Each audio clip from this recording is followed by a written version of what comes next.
ठीक है बच्चों, अब हम करेंगे क्वेश्चन नंबर 9। उसमें उसने हमें एक पेरेंट सेट दे दिया है, बोला है x is greater than equal to 0 and less than 12, और ये क्या है, ये है सेट बिल्डर फॉर्म। फिर हमें रिलेशन दे दिया है a और b, all values of a and b। a और b के बारे में बात की है, ये a और b दोनों इसी में लाए करेंगे, चाहे एक एलिमेंट हो, चाहे दो हो, चाहे तीन हो। Such as a minus b का modulus is a multiple of 4, quite the similar to the earlier question we did। लेकिन हम यहाँ पे क्या करेंगे, अगर हम इसको रोस्टर फॉर्म में लिख सकते हैं तो हम जरूर लिखेंगे 1 2 3 4 5 6 7 8 9 10 11 12। ठीक है जी, रोस्टर फॉर्म में भी लिख दिया। अब इसके बाद हमने क्या सीखा था कि अगर हम रिलेशन को रोस्टर फॉर्म में लिख सकें तो बहुत अच्छी बात है, लेकिन दोबारा से रोस्टर फॉर्म बहुत बड़ी हो जाएगी, क्योंकि 1 और 1 minus 1 is a multiple of 4। ठीक है, 2 minus 2 is a multiple of 4, 3 minus 3, ऐसे करके हमें 12 तक जाना पड़ेगा। 12 तक जाने के बाद फिर उसके बाद हमें दोबारा वापस आना पड़ेगा 0 माइनस 4, 1 माइनस 5, 2 माइनस 6, ऐसे करके बहुत लंबा है। सो इतना लंबा हो तो हमें शायद नहीं लिखना चाहिए, बेटर हमारे लिए यही रहता है। फिर हम सीधा सीधा क्वेश्चन सॉल्व कर सकते हैं। रिलेशन लिख लिया है, अब आप ये देखिएगा कि मैं क्या करने जा रहा हूं और आपको क्लियर भी हो जाएगा। ये देखिए, for any value of a, या मैं a belongs to a for all the values of a belongs to a for all the values of a, ये आपको क्लियर होनी चाहिए। यहां उसके बाद मैं लिखूंगा a, a belongs to r। कहने का मतलब क्या है, कोई एक एलिमेंट a मैंने यहां से उठाया है, और फिर a, a मतलब वही एलिमेंट माइनस वही element is a multiple of 4, ये हम देख चुके हैं। ठीक है, इसका मतलब है दिस बिलोंग्स टू आर। यहां मैं लिख भी सकता हूं as modulus of a minus a is equal to 0। ठीक है, इज अ मल्टीपल ऑफ 4। ठीक है, therefore R is reflexive relation. I hope ये चीज आपको क्लियर हो गई है। अब हम करेंगे सेकंड पार्ट, यानी सिमेट्रिक का, वो देखते हैं कैसे करना है। यहां मैं फॉर सिमेट्रिक लिखना भूल गया, फॉर रिफ्लेक्सिव लिखना भूल गया, वो लिख लेना चाहिए, बेटर रहता है। अब हम लिखेंगे फॉर सिमेट्रिक। ये देखिए, फॉर सिमेट्रिक। अब देखिए फॉर सिमेट्रिक में क्या है कि अगर a, b belongs to a for all the values of a, ठीक है, कि a, b belongs to a, I should not write all the values of a, ये गड़बड़ हो जाएगा। a, b belongs to a, क्योंकि all the values में तो फिर 2 और 3 भी आ जाएंगे, तो वो नहीं हो सकता है। such as, यहां लिखते हैं such as a, b also belongs to r, where a minus b is a multiple of 4। ठीक है, और ये मॉड में है, तो यहां मैं ये भी लिख सकता हूं minus b, a is equal to b minus a is also a multiple of 4। ठीक है जी, तो यहां से हमें यह पता चलता है कि a, b belongs to r, therefore b, a also belongs to r। अगर b, a भी r को बिलोंग करते हैं, therefore r is a symmetric relation. I hope ये चीज आपको क्लियर है, होनी भी चाहिए। अगर फिर भी कोई इशू है, you know what to do. अब करते हैं हम नेक्स्ट पेज पे ट्रांजिटिव। देखिए जी, फॉर ट्रांजिटिव हम बात करते हैं कि मान लीजिए अगर मैं ये अज्यूम करता हूं कि ए बी और बी सी, ए से कोई एलिमेंट्स, कोई भी हमारी मर्जी के एलिमेंट्स लिए हैं, और ये भी मैं अज्यूम कर रहा हूं कि A comma B and B comma C they both belong to R. कहने का मतलब ये है कि फिर यहाँ पे उनका जो डिफरेंस है वो 4 के इक्वल हो जाएगा। तो what does it imply to? It implies to A minus B is a multiple of 4 and b minus C mod में इज अ मल्टीपल ऑफ 4। ठीक है, तो ये दोनों हो गए। अब आप ये देखिए कि मुझे a माइनस सी कैसे लिखना है। तो मैं जैसा मैंने आपको पहले भी बताया था, मैं दोबारा वही बता रहा हूं आपको कि अगर सिंपल ब्रैकेट लगाऊं पहले मैं और उसके बाद मॉड लगा दूंगा, तो a minus B plus B minus C bracket में is equal to a minus C, right. तो ये क्या आ जाएगा फिर? Is a multiple of 4। ये भी एक मल्टीपल आ गया 4 का। तो अगर ऊपर ब्रैकेट थी तो फिर मॉड भी मल्टीपल ऑफ 4 आ जाएगा, इज अ मल्टीपल ऑफ 4। ठीक है, यहां से हमें क्या पता चलता है कि a comma C also belongs to R, और यही तो हमें प्रूव करना था। Therefore R is a transitive relation, hence R is an equivalence relation। I hope ये चीज आपको क्लियर है। अब हम करेंगे सेकंड पार्ट इसका। Let me right the statement.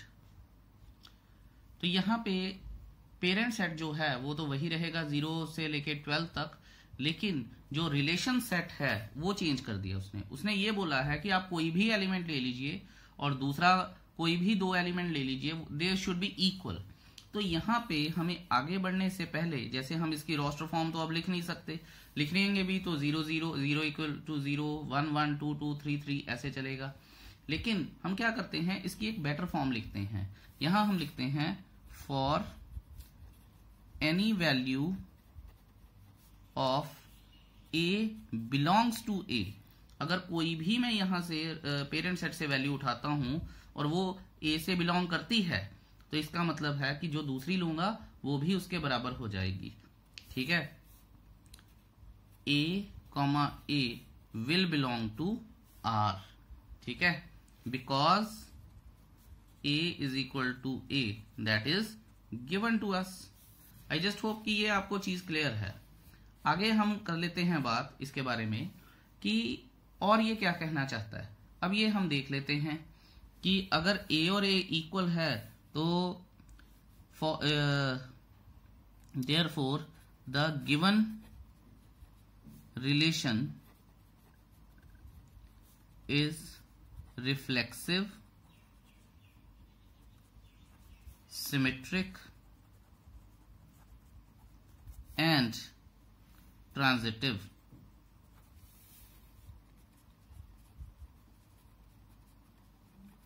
ठीक है, सो thus R is an equivalence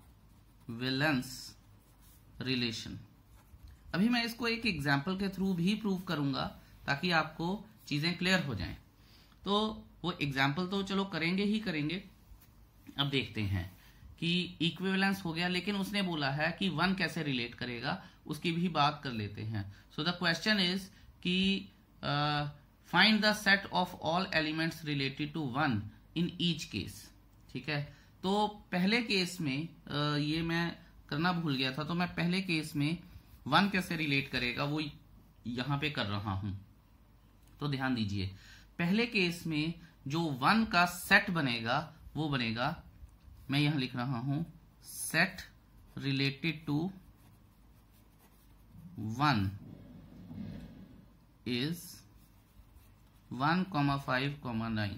और वो रिलेट कैसे करेगा वो देख लेते हैं।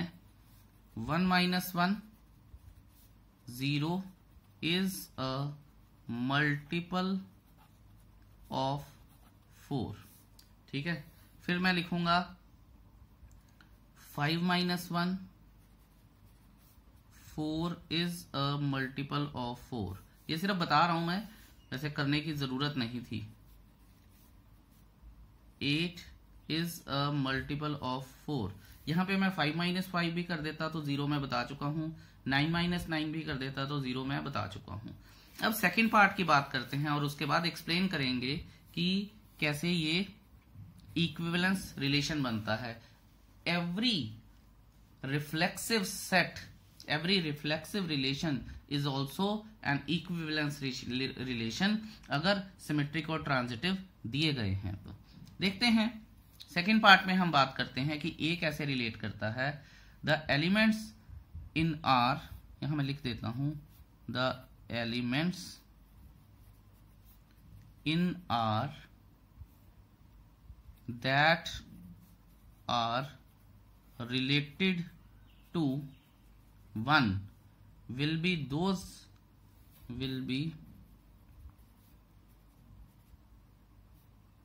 the elements from set A।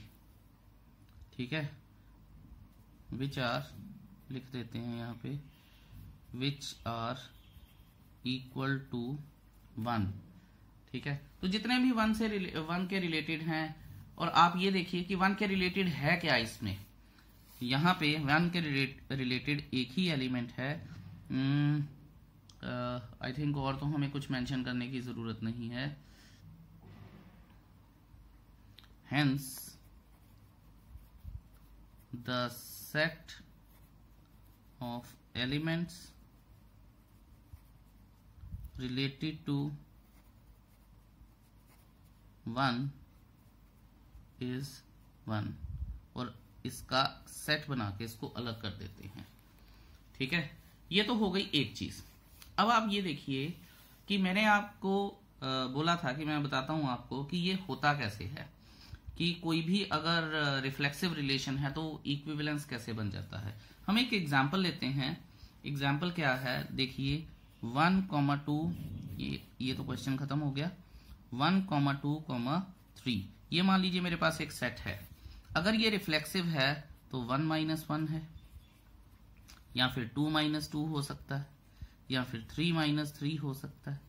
ठीक है, अब आप ये देखिए कि इसका मतलब इसके सेट्स क्या बन गए, 1,1, 2,2, 3,3। अब आप अगर a उठाएंगे तो 1 - 1 करेंगे, which is 0 and a multiple of 4। इस केस में वैसे तो वो हमेशा ही होते हैं, आप किसी भी केस में कर लीजिएगा। अब मैं आपको दूसरी बात बताता हूं। लेट्स से ये a है और ये b है। अगर a और b r से रिलेट कर रहे हैं तो b और a भी तो r से रिलेट करेंगे। ठीक है, depending upon the language of the relation which is given to us. हमेशा ये बात याद रखिएगा कि जो रिलेशन की लैंग्वेज है, जो कंडीशन होती है, उस पे ये सारी चीजें डिपेंड करेंगी। इस पर्टिकुलर केस में तो बिल्कुल रिफ्लेक्सिव जो था वो सिमेट्रिक भी था और ट्रांजिटिव भी था, इसीलिए वो इक्विवेलेंस बना है। फिर भी अगर आपको कोई डाउट है तो do ask me, I will be there. चलिए 10th क्वेश्चन, फर्स्ट केस है। इसके 4-5 केसेस हैं। फर्स्ट केस है कि ऐसा सेट बताइए, ऐसा रिलेशन बताइए जो सिमेट्रिक है पर रिफ्लेक्सिव भी नहीं है और ट्रांजिटिव भी नहीं है। बच्चों को नॉर्मली दिक्कत आती है इस तरह के क्वेश्चन में, तो मैं आपको बताता हूं ये करते कैसे हैं। अब देखिए कोई भी एक पेरेंट सेट सिंपल सा लिख लीजिए। मान लीजिए मैं 5, 6, 7, 1, 2, 3 आप कुछ भी लिख सकते थे, कोई फर्क नहीं पड़ता है। उसके बाद मैं एक रिलेशन खुद से डिफाइन करता हूं। देखिए यहां हमारी पहले क्या बात हुई थी कि या तो रिलेशन जो है सेट बिल्डर फॉर्म में दिया होगा या फिर रोस्टर फॉर्म में दिया होगा। तो मेरे लिए अच्छा क्या है कि मैं सीधा ही रोस्टर फॉर्म में लिख लूं ताकि आगे कोई परेशानी ना हो। सो लेट आर जो है वो मैं डिफाइन करता हूं, 5 और 6 है, 6 और 5 है। ठीक है, सो यही हमारा रिलेशन जो है वो डिफाइन है। ठीक है, तो मैं यहां लिख लेता हूं let relation R on A, relation R on A। तो ये मैंने रिलेशन लिख लिया है और उसके बाद मैंने R भी लिख दिया है। अब आप ये देखिए कि since 5,5 does not belong to R, therefore R is not reflexive। ठीक है, अब आप ये देखिए कि now 5,6 and 6,5 both belong to R। इसका मतलब क्या है कि therefore the relation is, therefore R is symmetric। And यहां पे अब आगे हम लिख सकते हैं कि आप ये देखिए 5,6 यानी x और y, ध्यान से समझिएगा, and 6,5 x y y z belong to R, but x और z यानी 5,5 does not belong to R, therefore R is not a transitive relation। I hope ये चीज आपको क्लियर है। ध्यान रखिएगा, बहुत इंपॉर्टेंट है ये चीजें। यहां से हमें सेट रिलेशंस को खुद लिखने की तरकीब पता चलती है, तो आप इसका ध्यान रखिएगा। अब हम करते हैं second part. Let me right the statement. चलिए अब हम सेकंड पार्ट की बात करते हैं। वो कहता है कि ट्रांजिटिव तो है पर रिफ्लेक्सिव भी नहीं है और सिमेट्रिक भी नहीं है। सबसे पहले तो मुझे एक पेरेंट सेट बनाना पड़ेगा। मैं एक पेरेंट सेट बनाता हूं A, जो हम नॉर्मली करते हैं। ठीक है, all the values of x such that x belongs to n। और n क्या होते हैं? Natural numbers. हमें पता है कि अब हम नेचुरल नंबर्स के बारे में बात करेंगे। 1, 2, 3 और इन्फिनिटी, ये हमारे नेचुरल नंबर्स बन गए हैं। अब हम एक रिलेशन डिफाइन करते हैं। Let R is a relation on A।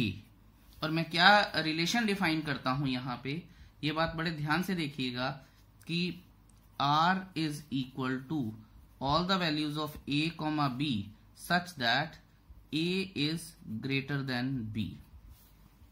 ठीक है, एक नंबर है जो दूसरे से बड़ा है। अब हम देखते हैं कि ये रिफ्लेक्सिव और सिमेट्रिक कैसे नहीं है बट ट्रांजिटिव हैं। ये देखते हैं। आप ये देखिए कि A is greater than A। ठीक है, नॉट ट्रू, क्योंकि कोई भी नंबर अपने अपने खुद से थोड़ी बड़ा हो जाएगा। मेरी एज अगर मान लीजिए 30 साल है, ठीक है, या 40 साल है या 50 साल है, तो मेरी ही एज 60 साल हो जाएगी। ऐसा थोड़ी हो सकता है, हो ही नहीं सकता। So that's not true. Therefore हम यहां लिख सकते हैं कि R इज, ये लिख देंगे हम कि A does not belong to R, therefore R is not reflexive.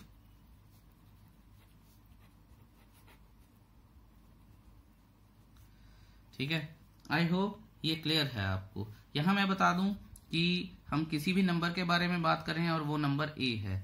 A और B के बारे में बात की है, वो कोई भी नंबर उठा सकते हैं हम इस सेट से। ठीक है, तो ये रिफ्लेक्सिव नहीं है। उसके बाद दूसरी बात आती है हमारी सिमेट्रिक के बारे में। देखिए, if A is greater than B, then B is greater than A। Not true। क्यों नहीं है ट्रू? अगर 2 1 से बड़ा है तो इसका मतलब 1 2 से बड़ा है। ठीक है, सो ऐसे तो नहीं होगा। सो ऐसे नहीं होगा तो ये नहीं ट्रू है। इसलिए हम ये लिख सकते हैं कि therefore R is not symmetric। अब यहां से हम आगे चलते हैं ट्रांजिटिव की ओर, क्योंकि नेचुरल नंबर्स के सेट हैं तो आप कभी अगर आपको कंपेयर भी करना हो तो कर लीजिएगा। If A is greater than B and B is greater than C, then A is greater than C has to be true। ठीक है, ट्रू। और आप कोई भी 3 नंबर ले लीजिए, कोई भी 3 नंबर उनके बीच में करके देख लीजिएगा, ट्रू आएगा ही आएगा। ठीक है, सिर्फ फर्क सिर्फ इतना है कि ये कंडीशन फुलफिल होनी चाहिए। ए बी से बड़ा हो, बी सी से बड़ा हो, तो फिर ए सी से बड़ा होगा ही होगा। यहां पे फिर हम लिखेंगे कि therefore R is a transitive relation. ठीक है, but neither reflexive nor symmetric. I hope ये क्लियर हो गया होगा आपको। चलिए अब हम करते हैं third part. Let's see. Third part में हमें शो करना है कि एक सेट है जो रिफ्लेक्सिव भी है, सिमेट्रिक भी है, पर ट्रांजिटिव नहीं है। इसको करने के लिए हम एक पेरेंट सेट ले लेते हैं विच इज 1, 2 and 3। ले तो आप कोई भी सकते हैं, बेटर रहते हैं 3 नंबर ले लीजिए, ज्यादा आसान रहता है। अभी करके देखेंगे कि उसमें क्या है, और रिलेशन को मैं प्रॉपरली रोस्टर फॉर्म में लिखूंगा। अब देखिए, मुझे मेरी रिक्वायरमेंट क्या थी, रिफ्लेक्सिव बनाना है, तो 1, 1 आ जाएगा, 2, 2 आ जाएगा, 3, 3 आ जाएगा, और ये रिफ्लेक्सिव हो गया। यहां पे हम अभी पढ़ के आए हैं कि ये सिमेट्रिक भी है और ट्रांजिटिव भी है। ठीक है, लेकिन हमें तो ट्रांजिटिव नहीं बनाना है, तो मैं क्या करता हूं, मैं लिख लूंगा 1, 2 और 2, 1। अभी भी ये सिमेट्रिक भी है अगर, तो ट्रांजिटिव भी है, क्योंकि 2, 2 अगर हट जाएंगे तो 1, 1 चाहिए, वो यहां पे है। फिर मैं लिखूंगा 2, 3 and 3, 2। अब बच्चे बोलेंगे कि सर अभी भी तो ये ट्रांजिटिव है, 3, 3 हट गए तो 2, 2 चाहिए। बिल्कुल है, लेकिन आप ये देखिए कि अगर मेरे पास 1, 2 है और यहां पे 2, 3 है, आप इनको मिला के देखिए, 1, 2 है, 2, 3 है, तो 1, 3 नहीं है। अगर 1, 3 नहीं है मेरे पास, तो ये फिर हमारे पास क्या आएगा, ये ट्रांजिटिव नहीं आएगा। अब इसको देख लेते हैं कि लिखा कैसे जाना चाहिए। ये लिखने के लिए हम क्या करेंगे, हम यहां लिख लेते हैं कि 1, 1, 2, 2 और 3, 3 एग्जाम्पल ही देनी थी, belongs to R, therefore R is reflexive. ठीक है, फिर यहां पे हम लिख देंगे कि 1, 2, 2, 3, 1, 2, 2, 1 sorry 2, 3, 3, 2 they belong to R, therefore R is transitive। अब हम लिखेंगे कि 1, 2, 2, 3 belong, R is not transitive, I'm sorry, R is symmetric। 1, 2, 2, 3 belong to R, but 1, 3 does not belong to R, therefore R is not transitive। I hope ये चीज आपको clear होगी। चलिए अब करते हैं fourth part and let's see क्या कहता है वो। अब फोर्थ में क्या रिक्वायरमेंट है हमारी, the relation should be reflexive, transitive but not symmetric. देखिए दोबारा से हमारा पेरेंट सेट जो है उसे 1, 2, 3 रख लेते हैं। रिलेशन को मैं रोस्टर फॉर्म में खुद लिख दूंगा। मुझे रिफ्लेक्सिव बनाना है 1, 1, 2, 2, 3, 3। ये मैंने रिफ्लेक्सिव में बना दिया है। अब मेरे को इसको ट्रांजिटिव में भी लिखना है, तो मैं क्या लिखूंगा 1, 2, फिर लिखूंगा मैं 2, 3। ठीक है, ये ए बी हो गया, ये बी सी हो गया। अब मैं 1, 3 लिख दूंगा तो मेरे पास क्या हो जाएगा, ए सी भी हो जाएगा। और आई थिंक यही रिक्वायरमेंट है, 1, 2 है और 2, 1 नहीं है, राइट। तो हमारे पास इसकी जरूरत भी नहीं है। सो हमने यहां से ये देख लिया है कि सिमेट्रिक नहीं है बट रिफ्लेक्सिव भी है और ट्रांजिटिव भी है। आई होप ये आपको क्लियर है। बाकी थियोरी आप लिख लीजिएगा, otherwise video is going to be quite lengthy. चलिए, फिफ्थ पार्ट है, सिमेट्रिक करना है, ट्रांजिटिव करना है पर रिफ्लेक्सिव नहीं करना है। मैं आपको एक बात बता दूं कि this is not as easy as it's proving to be. आपको बहुत सारा टाइम स्पेंड करना पड़ेगा, इसके साथ क्वेश्चंस करने पड़ेंगे, तभी आपको ये कॉन्सेप्ट आएंगे। और इतनी जल्दी सेट्स दिमाग में आ नहीं जाते हैं कि हमें कौन सा सेट कब लेना चाहिए। इट नीड्स प्रैक्टिस, ठीक है। वर्कशीट्स कीजिएगा, प्रोबेबली आपकी काफी प्रैक्टिस होगी। हाउएवर, अब इसके बारे में बात करते हैं कि हमें सिमेट्रिक करना है, ट्रांजिटिव करना है पर रिफ्लेक्सिव नहीं करना। आसान होता है अगर मैं ये एक सेट लूं, पेरेंट सेट, बेस्ट होता है। अगर रिफ्लेक्सिव नहीं ना पकड़ना तो बेस्ट होता है कि कोई दो एलिमेंट्स का सेट ले लो आप। अब रिलेशन मैं बना लेता हूं, मेरे को 1-1 पे कॉन्सेंट्रेट नहीं करना है और 2-2 पे कॉन्सेंट्रेट नहीं करना है। अब आप ये देखिए कि अगर इन दोनों में से एक आ भी जाता है तो दूसरा नहीं आना चाहिए। ये मेरी बेसिक रिक्वायरमेंट्स हैं। तो मैं क्या करता हूं कि मुझे सिमेट्रिक बनाना है, 1-2 कर लेता हूं, 2-1 कर लेता हूं, सिमेट्रिक तो गया बंद। और मुझे ट्रांजिटिव भी बनाना है, x y y z y y निकालने हैं, 1-1 होना चाहिए, 1-1 भी हो गया। और 2-2 मैंने लिखा नहीं है, इसलिए आपको ये चीज समझनी चाहिए, यहां से क्लियर भी है कि this is not reflexive, reflexive नहीं है। सिमेट्रिक एंड ट्रांजिटिव दोनों ही ये हैं। आई होप ये आपको क्लियर है। बहुत अच्छा क्वेश्चन है for the relation understanding point of view. Time spend कीजिएगा इसके साथ, तभी बात बनेगी, अदरवाइज नहीं बनेगी। चलिए अब हम नेक्स्ट क्वेश्चन करते हैं। लेट मी राइट द, अब करते हैं हम क्वेश्चन नंबर 11। स्टेटमेंट मैंने लिख लिया उसकी। सेट ए उन्होंने बताया नहीं है पर ये बोल दिया है कि जो सेट है that's the points in a plane. अगर वो पॉइंट्स इन अ प्लेन है तो आपको पता होगा कि हम एक्स वाई प्लेन की बात कर रहे हैं जो कि 2 डायमेंशनल है। Excuse me. और आर को, रिलेशन को उन्होंने डिफाइन किया है पी क्यू। कोई ऐसे दो पॉइंट्स हैं, distance of P from the origin is same as the distance of Q from the origin. इसमें मैं करूंगा क्या कि मैंने ये पूरा का पूरा theoretical portion as it is लिख लिया है। मैं आपको समझाऊंगा और फिर डायग्रामेटिकल रिप्रेजेंटेशन से वो आपको क्लियर भी करूंगा। ये देखिए, अब रिफ्लेक्सिव के लिए यहां पे पहले रिफ्लेक्सिव की थ्योरी समझते हैं, फिर इसकी डायग्रामेटिकल रिप्रेजेंटेशन समझेंगे। देखिए, रिफ्लेक्सिव के लिए क्या है कि पी दो पॉइंट हैं, दे बिलोंग टू आर, ये हम मान के चलते हैं। यहां पे मैंने पहले ही लिख लिया है कि let O is the origin. अगर ओ ओरिजिन है, पी दो पॉइंट हैं जो कि आर को बिलोंग करते हैं।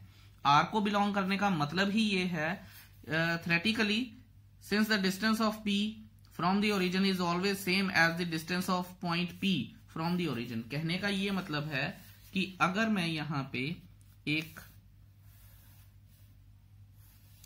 ऐसे करके 2 डायमेंशनल ग्राफ बनाता हूं, मान लीजिए मेरे पास कहीं यहां पे पॉइंट है P और ये ओरिजिन है, तो O से लेके P तक की एक स्ट्रेट लाइन का डिस्टेंस वही तो होगा जो P से लेके O तक की एक स्ट्रेट लाइन का डिस्टेंस वही तो होगा जो P से लेके O तक होगा।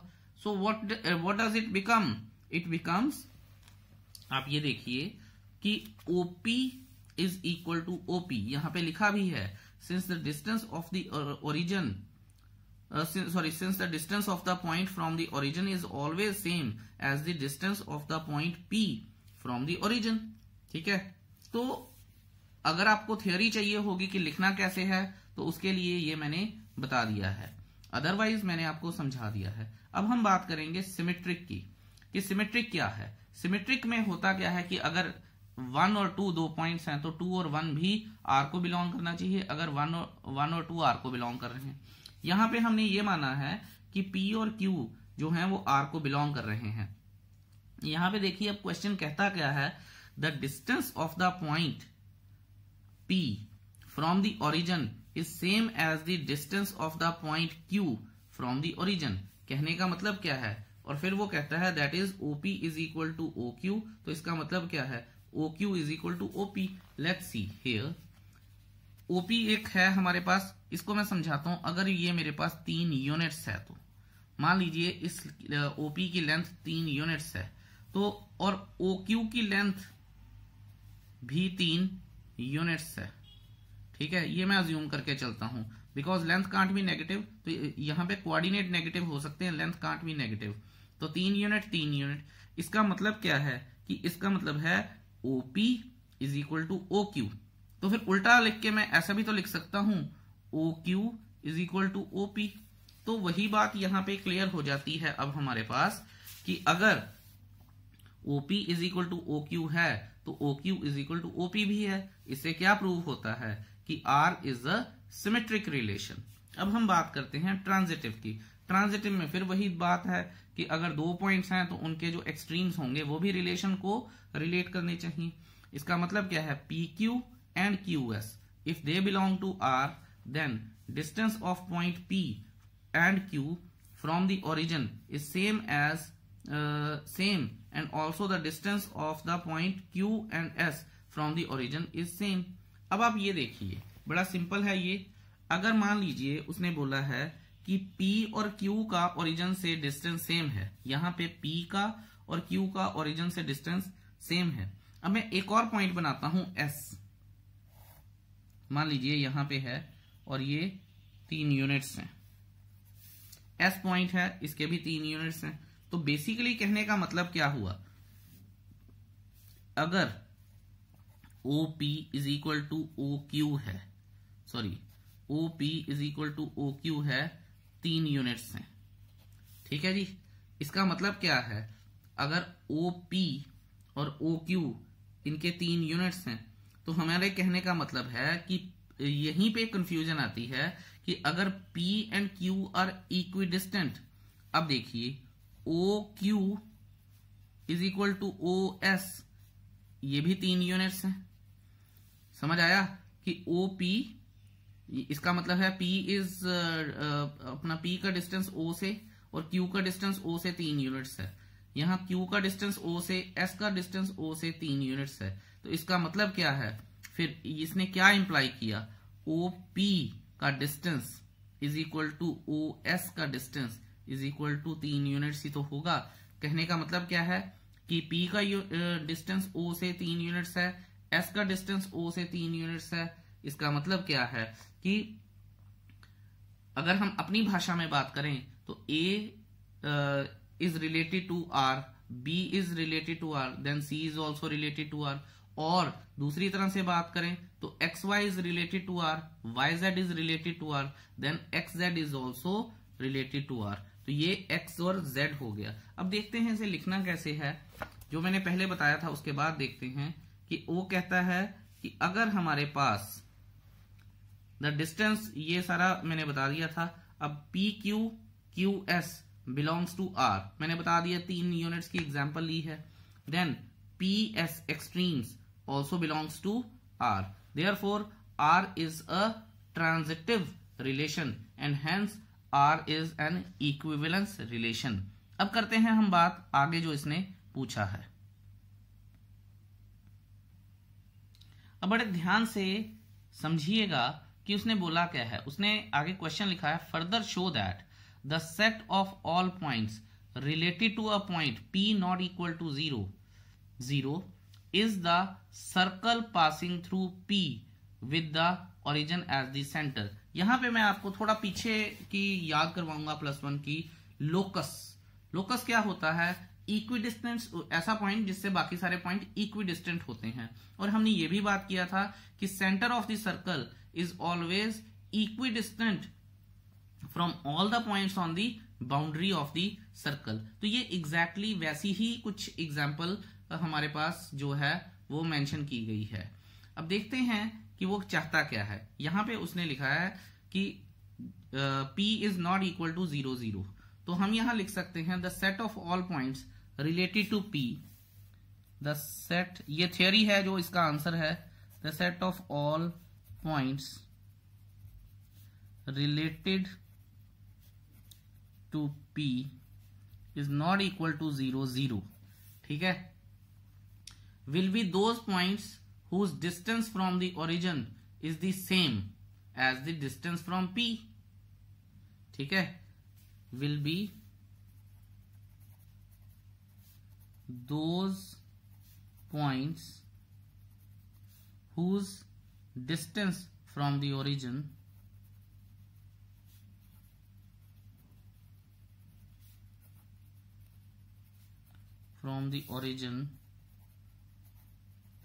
is the same as the distance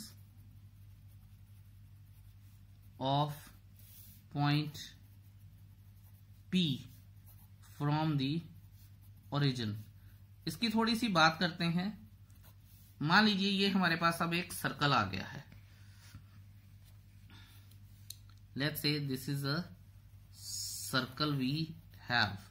अगर हमारे पास ये एक सर्कल आ गया है तो ये देखेंगे, हाँ अब ठीक है, सर्कल है, इसका सेंटर है ये, और that is not equal to 0 0। अब वो कहता है कि all points related to P, related to P definition हमें पहले ही दे दी थी कि इक्विडिस्टेंट होने चाहिए। इसका मतलब है कि यहां पे अगर कोई पॉइंट P है जो कि ओरिजिन नहीं है, ये है इसका मतलब। अब उसने क्या बोला है आगे, उसने ये बोला है क्वेश्चन में कि all points related to P, और P 0 0 नहीं है। अगर P 0 0 नहीं है, वो रिलेट भी कर रहा है, तो इसका मतलब है कि ओरिजिन से ये सारे पॉइंट इक्वी डिस्टेंट होंगे।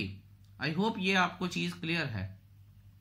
दूसरे शब्दों में ये क्या कहना चाहता है, दूसरे शब्दों में ये कहना चाहते हैं कि ओरिजिन जो है, जो ओरिजिन का डिस्टेंस है, अगर ओरिजिन O है तो ओरिजिन का डिस्टेंस जो है OP, that is equal to some constant, ठीक है, सम कांस्टेंट मान लेते हैं वो C है। तो यहां से जितने भी पॉइंट आएंगे इस सर्कल पे, वो सारे के सारे क्या होंगे, वो उनका जो डिस्टेंस होगा वो C ही होगा, ठीक है, and they will all be related to P। फिर यहां पे हम फाइनल स्टेटमेंट लिख देते हैं, hence the set of points, hence the set of points forms a circle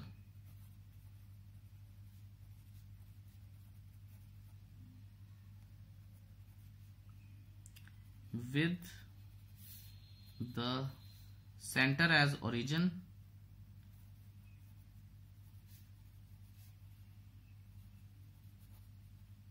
and the circle passes through point P। ये है इसका एक्चुअल में मीनिंग इस क्वेश्चन का। Quite a lengthy question, but बड़ा ही आसान था। सिर्फ लिखने में इशू आता है ऐसे क्वेश्चन में, और कोई दिक्कत नहीं होती। I hope you must have got that. अब करते हैं हम क्वेश्चन नंबर 12। चलिए बंधुओं, अब आपकी पेशे खिदमत है प्रश्न नंबर 12। तो देखते हैं कि उन्होंने हमें सेट ए दिया है, set of all triangles are दिया है, T1 T2 कोई दो ट्राइंगल हो सकते हैं, T1 is similar to T2। अब हम बात करेंगे रिफ्लेक्सिव की। तो यहां पे हम लिख सकते हैं T1 is always similar to, sorry this is congruence, I am sorry, T1 is always similar to T2। 10th के रूल हैं, आपको आने चाहिए, अगर नहीं आते हैं तो 10th के वीडियोस देखिए। सो T1 is similar to T2, और यहाँ T2 नहीं T1 डालना चाहिए। यहां पे लिख देना चाहिए हमें कि since every triangle is similar to itself, if every triangle similar to itself, इसका मतलब T1 और T1 will be similar to T1। और अगर T1 is similar to T1 है, और फिर इसका मतलब क्या है, therefore the relation is reflexive, right, क्योंकि T1 बिलोंग्स टू R। यहां पे हम अगर आप चाहें भी तो लिख सकते हैं T1 T1 they belong to R। ठीक है, जितना मर्जी इसको च्युइंगम की तरह खींची जाओ कोई फर्क नहीं पड़ता है, हमें बेसिक अंडरस्टैंडिंग होनी चाहिए और थोड़ा सा रिप्रेजेंटेशन आनी चाहिए। अब हम बात करते हैं रिफ्लेक्सिव की। देखिए, for reflexive if T1 is similar to T2 then it implies to T2 is similar to T1। पक्की बात है। इसका मतलब क्या हुआ हमारे पास कि यहां पे अगर मैं बोलूं कि T1 और T2 बिलोंग करते हैं R को, then T2, T1 will also belong to R। और इससे हमें क्या पता चलता है कि R is a, therefore R is a symmetric relation। R is a symmetric relation। I hope ये आपको चीजें टोटली क्लियर हो गई हैं। ठीक है, अब हम बात करते हैं ट्रांजिटिव की। देख लेते हैं कि ट्रांजिटिव क्या कहता है। चलिए नेक्स्ट पेज पे चलते हैं। ट्रांजिटिव की बात करते हैं। Let T1 T2 belong to R। मतलब क्या है कि T1 और T2 बिलोंग करते हैं R को, and T2, T3 they also belong to R। ठीक है, यहां से हम ये देख सकते हैं कि अगर T1 is similar to T2 and triangle 2 is similar to triangle 3, तो इसका मतलब 1 और 3 भी तो सिमिलर होंगे। ठीक है, so it implies to T1 is similar to T2 and T2 is similar to T3। Therefore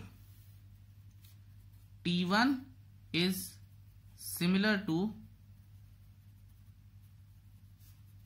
T3। इससे क्या पता चलता है? T1 और T3 also belong to R। इससे यही तो पता चला है हमें। ठीक है, तो इससे हमें क्या पता चला है कि R is a transitive relation। Therefore R is a transitive relation and R is an equivalence relation। ये हमारे पास हो गया है। अब हम देखते हैं कि आगे उसने क्वेश्चन क्या बोला है। उसने बोला है कि अगर ट्राइंगल T1, हमारे पास ट्राइंगल जो T1 है उसकी साइड्स हैं 3, 4, 5। T2 की हमारे पास साइड है 5, 12, 13। ध्यान से देखिएगा। और T3 की जो साइड्स हैं वो हैं 6, 8, 10। उसने बोला है कि which triangle among T1, T2 and T3 are related. मैं आपको सबसे पहले यहां पे एक बात क्लियर कर देनी चाहता हूं कि कभी भी ये मत सोचिएगा कि सारे राइट ट्राइंगल सिमिलर होते हैं। It depends on the length of the sides they have. जैसे कि अगर ये एक ट्राइंगल है हमारे पास और ये 5 है, ये 3 है और ये 4 है, मतलब एक साइड 3 है और एक 4 है और एक 5 है। अब मान लीजिए ये मेरे पास एक ट्राइंगल है, ये 13 है। ठीक है, अगर ये 13 है, हमारे पास एक 5 है और एक 12 है। मैं छोटी साइड ले रहा हूं। आई होप आपको याद होगा कि ट्राइंगल में जब हम सिमिलैरिटीज वगैरह करते थे तो ये सारी चीजों को कंसिडर किया जाता था 10th क्लास में। हाउएवर अब देखते हैं, ये हमें दिया है उसने 6, 8 and 10। This must be 10, this must be 6 and this must be 8। यहां से अब हमें यह देखना चाहिए कि अगर राइट ट्राइंगल की सिमिलैरिटी देखनी है तो ये तो 90 डिग्री है ही है सारे, इनकी साइड्स की प्रोपोर्शनैलिटी हमें देखनी चाहिए। ठीक है, ये बड़ा जरूरी है। आप ये देखिए कि ये T1 है, ये T2 है, ये T3 है। अगर मैं देखूं कि 3/6 ये वाला 3 और ये वाला 6 is equal to 4/8। Is equal to 1/2। ये दोनों की साइड्स जो हैं इन प्रोपोर्शन आ रही हैं, ठीक है। But 3/6 is not equal to 3/6 is not equal to 3/5. Therefore, यहां से हमें क्या पता चला है? Therefore, the corresponding sides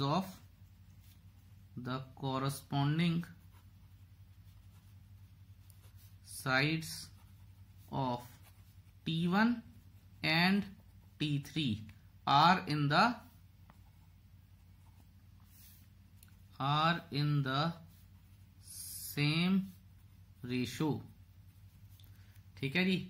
अगर T1 और T3 are in the same ratio है, then T1 is similar to T3, hence T1 is related to T3। यही तो बताना था कि कौन सा ट्राइंगल किससे रिलेट करता है। आई होप ये आपको क्लियर है। क्वेश्चन नंबर 12 हो गया है। अब क्वेश्चन नंबर 13 की तरफ चलते हैं। Let's write the statement. चलिए भाई अब करते हैं क्वेश्चन नंबर 13। क्वेश्चन की statement goes like this, show that the relation are defined in the set A of all polygons. तो जो पेरेंट सेट है वो कौन सा सेट है? सारे पॉलीगन्स का सेट है। R is equal to, relation जो सेट बिल्डर फॉर्म में दिया है वो क्या है? P1, P2, all the values of P1, P2 such as P1 and P2 have same number of sides. तो कहने का मतलब क्या है कि रिलेटेड वही पॉलीगन्स होंगे। पॉलीगन आपको पता ही है जिनकी नंबर ऑफ साइड्स 3 या 3 से ज्यादा होती हैं। Those geometrical figures which have 3 और more than 3 sides are called polygons, ठीक है। इज एन इक्विवेलेंस रिलेशन, हमें ये शो करना है। कोई बात नहीं, कर देंगे जी। उसके बाद एक और क्वेश्चन है, वहां पे थोड़ी देर में आते हैं। यहां पे अब हमारे पास क्या है? आर हमारे पास गिवन है। अगर आर हमारे पास गिवन है तो देख लेते हैं कि क्या ये रिफ्लेक्सिव है। यहां पे हम लिख देंगे कि since P1, P1 belong to R, because the same because a polygon have the same number of sides will have equal number of sides with itself, because a polygon has the same number of sides will have equal number of sides with itself. Therefore, R is a reflexive relation. I hope ये आपको clear है। अब करते हैं हम बात symmetric की, कि क्या ये सिमेट्रिक है भी है कि नहीं है। यहां हम लिखते हैं let P1, P2 belong to R। P1, P2 belong to R का मतलब क्या है कि कोई ऐसे दो पॉलीगन्स हैं जिनकी साइड सेम है। तो इससे इंप्लाई क्या होता है? This implies to P1 and P2 have same number of sides, ठीक है। अगर ये है तो P2 और P1 की भी तो सेम नंबर ऑफ साइड्स होंगी। Therefore P2 and P1 have same number of sides. तो इससे इंप्लाई क्या होता है? इससे इंप्लाई होता है कि P2 and P1 will also belong to R. Therefore, R is a symmetric relation. I hope ये आपको क्लियर है। कोई परेशानी आनी नहीं चाहिए, पर फिर भी अगर आती है, कुछ भी नहीं समझ में आता है, do get back to me, I definitely clear the doubt. अब हम करते हैं बात ट्रांजिटिव की। लेट P1 कॉमा P2 ऐसे दो पॉलीगन्स और P2 कॉमा P3 फिर ऐसे दो पॉलीगन, इन दोनों पेयर ऑफ पॉलीगन्स में P2 सेम है, दे बिलोंग टू R। मतलब कहने का कि P1 P2 P3 की साइड सेम है। इससे अगर लिखने का तरीका देखें तो this implies to P1 and P2 have same number of sides, P1 and P2 have same number of sides. Also P2 and P3 have same number of sides. ये भी इससे इंप्लाई होता है। तो इससे फिर क्या इंप्लाई होगा कि अगर P1 P2 की 3 साइड्स हैं, P2 P3 की 3 साइड्स हैं, तो P1 P3 की भी तो 3 साइड्स होंगी। Therefore P1 and P3 have same number of sides. This implies to P1 comma P3 also belongs to R. Therefore, hence, thus R is a transitive relation. I hope ये चीज clear है आपकी। इसके बाद उसने पूछा था कि बताइए कि क्या ये इक्विवेलेंस रिलेशन है। हेंस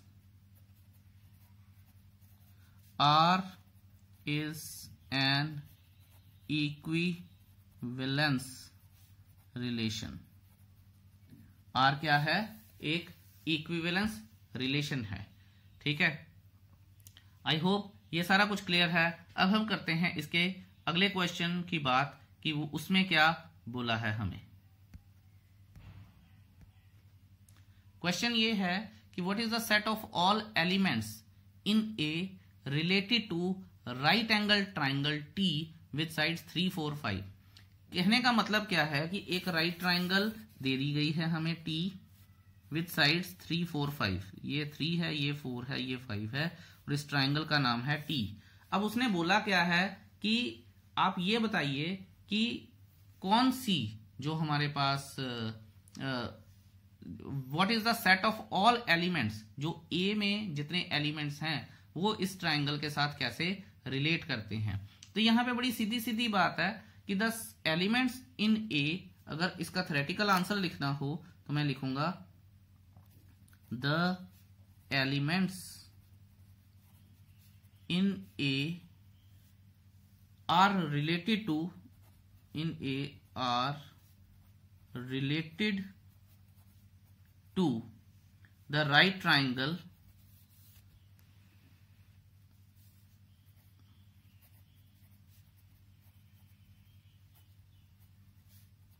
T, ठीक है, with sides 3, 4, 5 are those polygons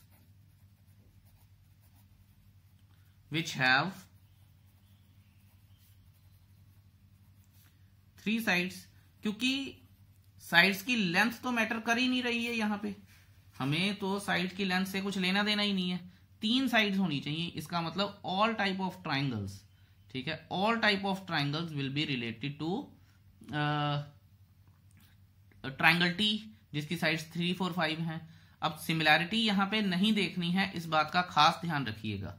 तो यहां पे मैं फाइनली जो इसका आंसर है मैं वो लिख देता हूं, hence the set of all elements in A, the set of all elements in A related to triangle T is the set of all triangles। एक बात और याद रखिएगा कि पॉलीगन, लीगल पॉलीगन तभी बनती है जब वो क्लोज्ड फिगर होती है। कई बच्चे बोलते हैं कि सर अगर हम 3 ओपन बना दे तो, ठीक है, तो क्लोज्ड फिगर होनी चाहिए और 3 साइड्स की एक ही क्लोज्ड फिगर होती है, दैट इज ट्राइंगल। आगे उसके पार्ट्स आ जाते हैं, पर इस क्वेश्चन में आगे ट्राइंगल की फर्दर क्लासिफिकेशन के बारे में बात ही नहीं हुई। चलिए अब करते हैं question number 14। Let's read the statement. Okay जी, question number 14 again enriched with theory. L जो दिया है हमें पेरेंट सेट है, set of all lines in XY plane. R एक L1 और L2 है, where L1 is parallel to L2। अब L1 L2 नहीं हमने देखना कि दो लाइंस जो हैं वो पैरेलल होती हैं। तो अब हम ये देखते हैं कि क्या ये एक रिफ्लेक्सिव सेट है भी है कि नहीं है। सबसे पहले रिफ्लेक्सिव की ही बात करते हैं हम। सो यहां पे हम ये देखते हैं कि L1, L1 belongs to R because any line is parallel to itself. Any line is parallel to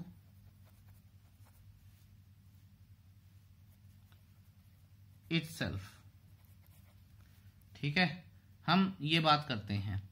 अब आप ये देखिए कि अगर L1 R को बिलोंग करती है तो इसका मतलब क्या है? इसका मतलब है फिर therefore R is a reflexive relation. I hope ये चीज क्लियर है आपको। अब हम बात करते हैं सिमेट्रिक की। अगर सिमेट्रिक की बात करता हूं मैं कि यहां पे मैं लिख लेता हूं, जैसे पहले भी लिखता हूं, let L1 and L2 they belong to R। क्योंकि जो L जो सेट है वो इनफाइनाइट लाइंस का है, तो हमें कोई दो ऐसी लाइन चुननी है जो पैरेलल हैं। तो मैंने L1 और L2 दो ऐसी लाइन चुननी है जो पैरेलल हैं, because so they belong to R। अब हम क्या करते हैं, L1 is parallel to L2। इससे ये तो पता चल गया हमें, जब हमने बोल दिया कि दे बिलोंग टू R, तो therefore L1 is parallel to L2, ये हमें पता चल गया है।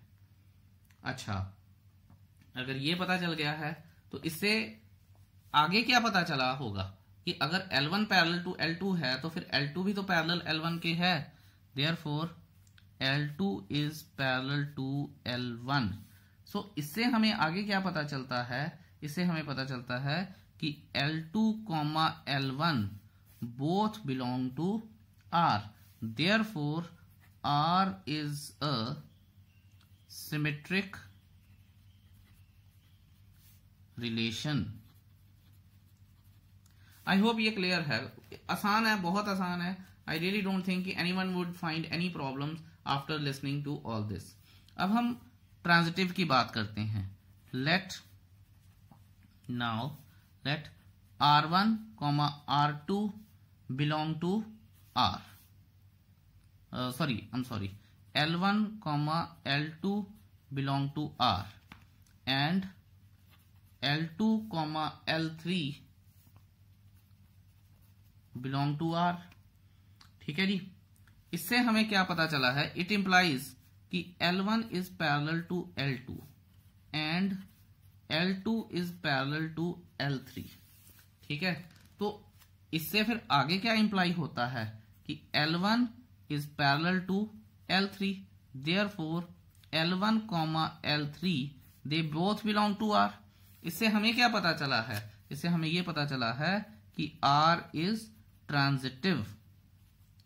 R is transitive, hence R is an equivalence relation।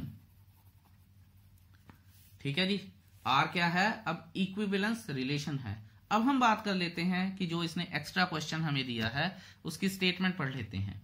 उसने बोला है show that R is an equivalence relation हो गया है। Find the set of all lines related to the line y is equal to 2x plus 3। याद कीजिए straight lines last year, y is equal to mx plus 3।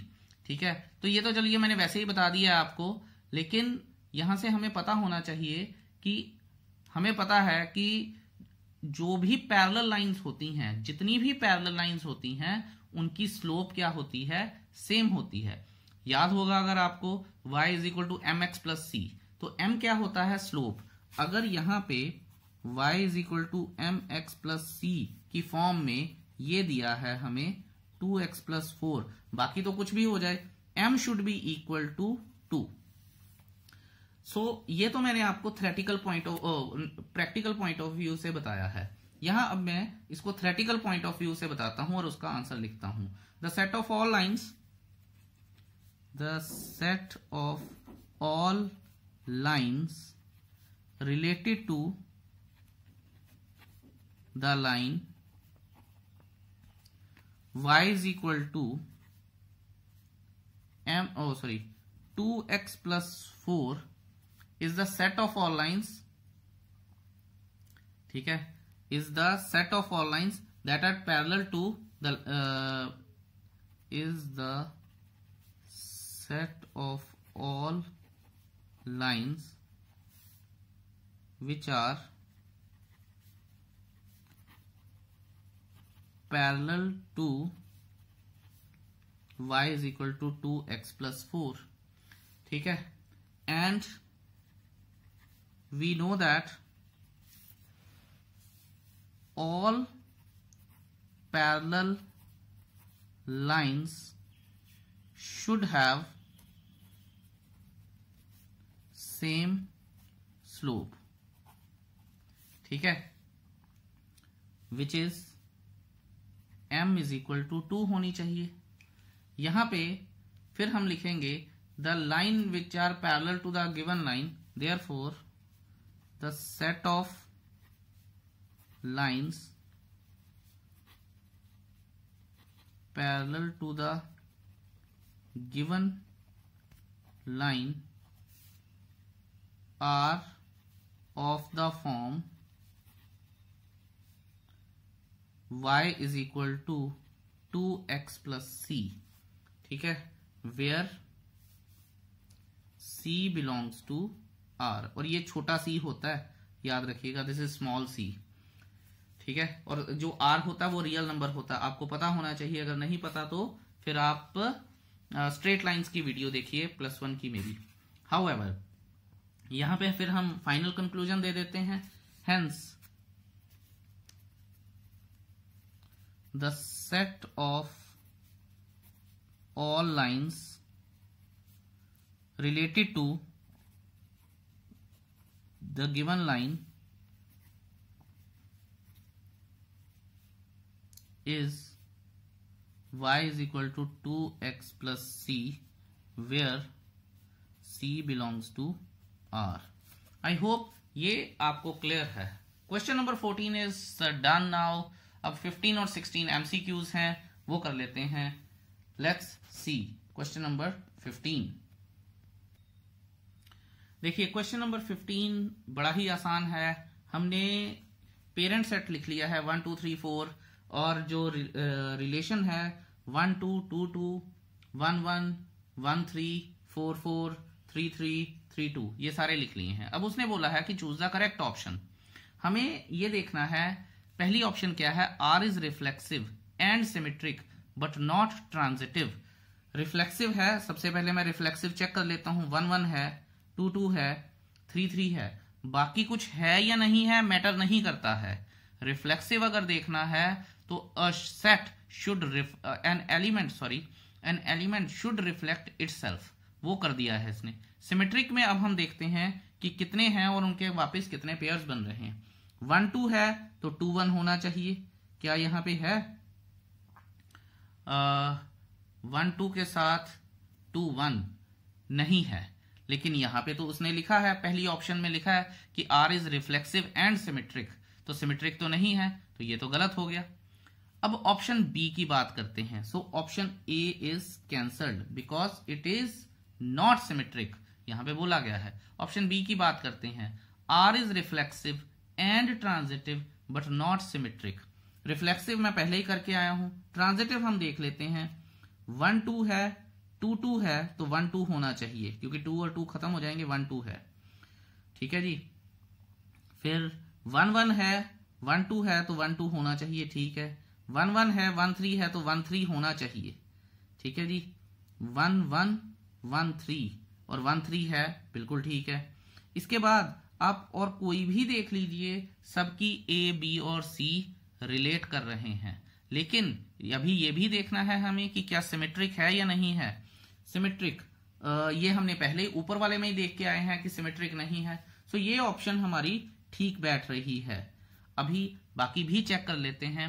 Are is symmetric नहीं है, हम ऊपर देख के आए हैं।